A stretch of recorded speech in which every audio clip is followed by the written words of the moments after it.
அருண் பிரபு டைரக்ஷனில் விஜய் ஆண்டனி நடித்த சக்தி திருமகன் இந்த படம் ரீசெண்டாக இப்போ தேட்டரில் வெளியாயிடுச்சு. இந்த படத்துடைய first day box office collection 80 லட்சம் ரூபாய் அளவுக்கு வசூல் சாதனை பெற்றிருக்கு. இந்த படம் தமிழ் அண்ட் தெலுங்கு 2 மொழிகளில் வெளியாயிடுச்சு. பாக்ஸ் ஆஃப் வசூல் ஃபஸ்ட் நாள் குறைவு அப்படி இருந்தாலும் இனி போக போக வசூல் அதிகரிக்கலாம் அப்படின்னு சொல்லிட்டு சினிமா வட்டாரங்கள் ஓரளவுக்கு தெரிவிச்சிட்டு இருக்காங்க. பொதுவாக ஒரு படத்துடைய வசூல் அந்த ரிவ்யூக்களை பொறுத்து, பப்ளிக் ரிவ்யூ அண்டு அவங்க கொடுக்குற ரிவ்யூக்களை பொறுத்து அமையும். அதன் அடிப்படையில் இந்த படத்துடைய பாசிட்டிவ் அண்ட் நெகட்டிவ் ரிவ்யூ மக்களிடையே எந்த அளவுக்கு இருக்குது, குறிப்பாக இந்த ரிவ்யூ பண்ணுறவங்க ரிவ்யூக்கள்லாம் எந்த அளவுக்கு வந்துட்டுருக்கு அப்படிங்கிறத பற்றி பார்ப்போம். முதல்ல பாசிட்டிவ் ரிவ்யூ பற்றி பார்ப்போம். இந்த படத்துடைய பாசிட்டிவ் ரிவ்யூவை விஜய் ஆண்டனி அவங்களுடைய கேரக்டர் நல்லா சிறப்பாக எழுதி எடுத்திருக்காங்க.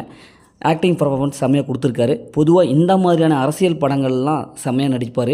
ஏன்னா அப்படியே கமுக்கமாக வேலை செய்கிறது, உள்ளே இருந்துட்டு அப்படியே கமுக்கமாக வேலை செய்கிறதெல்லாம் அழகாக சூப்பரான ஒரு ஆக்டிங் பர்ஃபார்மன்ஸ் செட் ஆகுது. குறிப்பாக விஜய் ஆண்டனி சாருக்கு இந்த கேரக்டர் செட் ஆகிடுச்சு. அதேமாதிரி படத்துடைய வில்லன் ரொம்ப பவர்ஃபுல்லாக இருக்கார், ரொம்ப மிரட்டுறாரு. அதனால் படத்தில் வில்லன் கேரக்டரும் செட் ஆகிடுச்சு. ஃபஸ்ட் ஆஃப் நல்லா பரபரப்பாக போகுது. அடுத்தடுத்து என்ன நடக்கும் அப்படின்னு சொல்லிட்டு ஒரு புதுமையான ஒரு காட்சிகளாக புகுத்தி விஜய் ஆண்டனியும் அப்படி கெத்தாக காமிச்சிருக்காங்க. எந்த விதமான சினிமாத்தனம் இல்லாமல் ஃபஸ்ட் ஆஃப் நகருது. அதனால் ஃபஸ்ட் ஆஃப் பார்க்கும்போது நல்லாவே இருக்குது, நல்லாவே வந்திருக்கு. இந்த படத்துடைய பிஜிஎம் மியூசிக் அண்டு சினிமோட்டோகிராஃபிக் இதுவும் எந்த விதமான குறையுமே இல்லை. அதுவும் பாசிட்டிவ் ரிவ்யூ தான் வந்துட்டுருக்கு.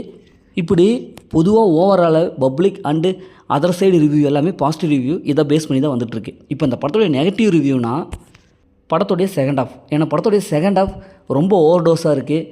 பார்த்து பழக்கப்பட்ட அதே சீன்ஸ் தான் இருக்குது, ப்ரிடிக்டபுளாக இருக்குது. இன்னும் கொஞ்சம் வித்தியாசமான சீன்ஸ் எல்லாம் ட்ரை பண்ணியிருக்கலாம்.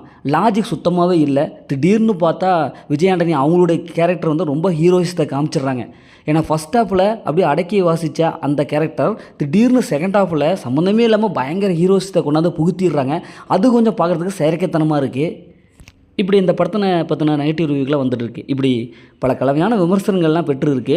மொத்தமாக ஓவராலாக இந்த 3 நாளில் ஒரு 3 கோடி ரூபாய் அளவுக்கு வசூல் சாதனை பெற்றிருக்கு. இனி வர நாட்களில் இந்த படத்துடைய வசூல் அதிகரிக்கலாம் அப்படின்னு சொல்லிட்டு சினிமா வட்டாரங்கள் தெரிவிச்சிட்டு இருக்காங்க. ஓகே, இந்த படத்தை நீங்கள் பார்த்துருந்தீங்கன்னா உங்களுடைய கருத்துக்களை மறக்காமல் கமெண்ட் பாக்ஸில் கமெண்ட் பண்ணுங்கள். மீண்டும் அடுத்த ஒரு புதிய மூவி அப்டேட்டில் சந்திப்போம்.